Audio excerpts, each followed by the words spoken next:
Take a look at what happened. This is the moment that changed the 2024 American presidential race, and maybe the course of history. Former President Donald Trump stood up seconds after a shooter attempted to take his life at a rally on Saturday.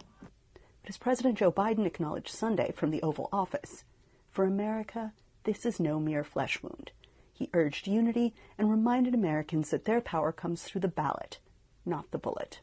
My fellow Americans, I want to speak to you tonight about the need for us to lower the temperature in our politics. And to remember, while we may disagree, we are not enemies. We're neighbors, we're friends, co-workers, citizens, and most importantly, we're fellow Americans. We must stand together.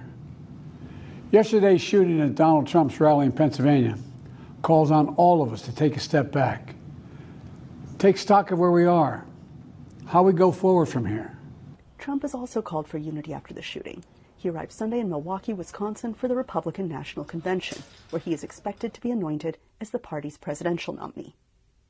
Analysts say that Trump's defiance in the face of death will have an effect. It will have a huge impact on this election, but our politics more broadly. History suggests we're likely to see a rally around the Trump effect, where those that were in his camp will be even more in his camp.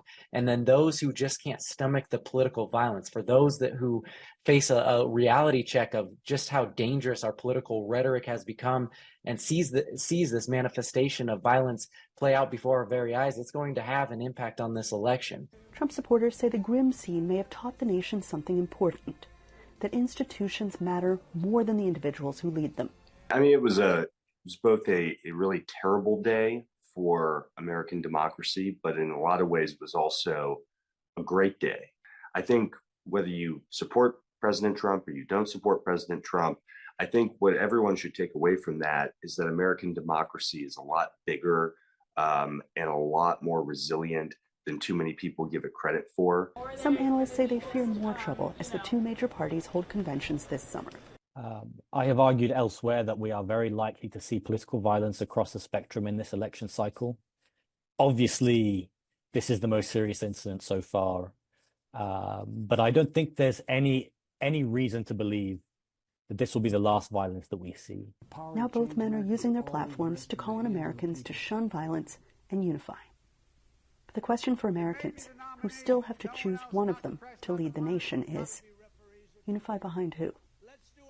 Anita Powell, VOA News, the White House.